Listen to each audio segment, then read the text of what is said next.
guys, ito katatapos ko lang sa trabaho ko. Dito ako sa company.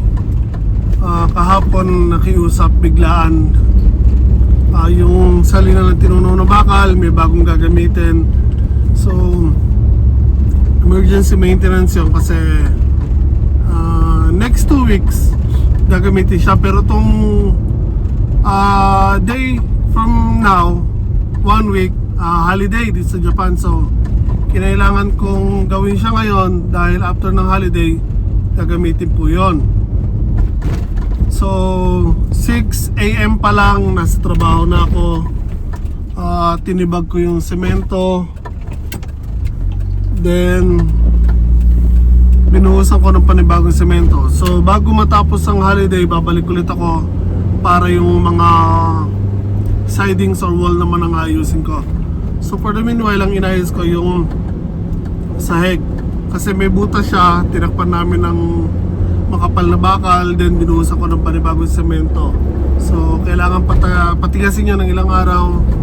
So babalik ako bago matapos ang holiday para yung mga sidings or wall naman ang ayusin ko.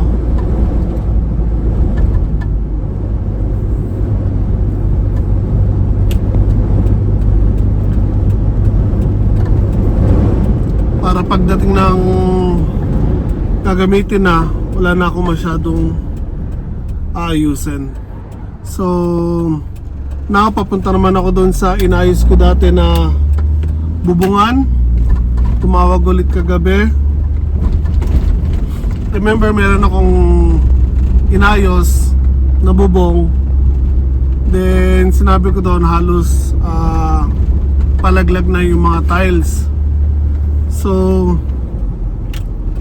kagabi tumawag ulit kasi yung isang side na dapat ayusin ko. So yung sinabi ko na isang part doon na may malaking gap, ganyan kakapal yung gap oh. So yung hangin, ulan pumapasok doon.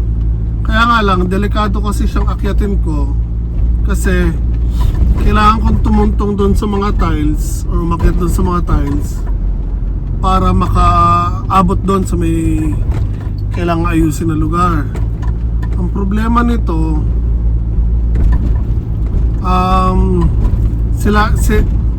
sira na yung pangilalim na kahoy noon. Kaya nung tatry kong akyatin, sabi ng may-ari wag na, hayaan na, masyado daw kasi delikado.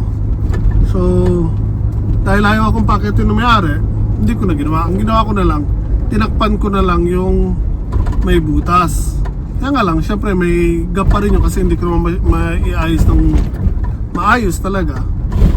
So okay lang daw yun kasi hindi naman talaga yun yung pinapaayos nila sa akin. Bali, nakita ko lang siya or na-discover ko lang habang nandun ako sa may taas ng bubong. So again, tulad din sinabi ko, kagabi tumawag dahil tong past week ang lakas ng ulan, ilang beses umulan. So napakalakas ng tagas daw dun sa part na yun yung sinabi ko na may sira or may gap. So yung sa ginawa ko naman, wala daw problema, maayos naman daw, na wala na yung natulo.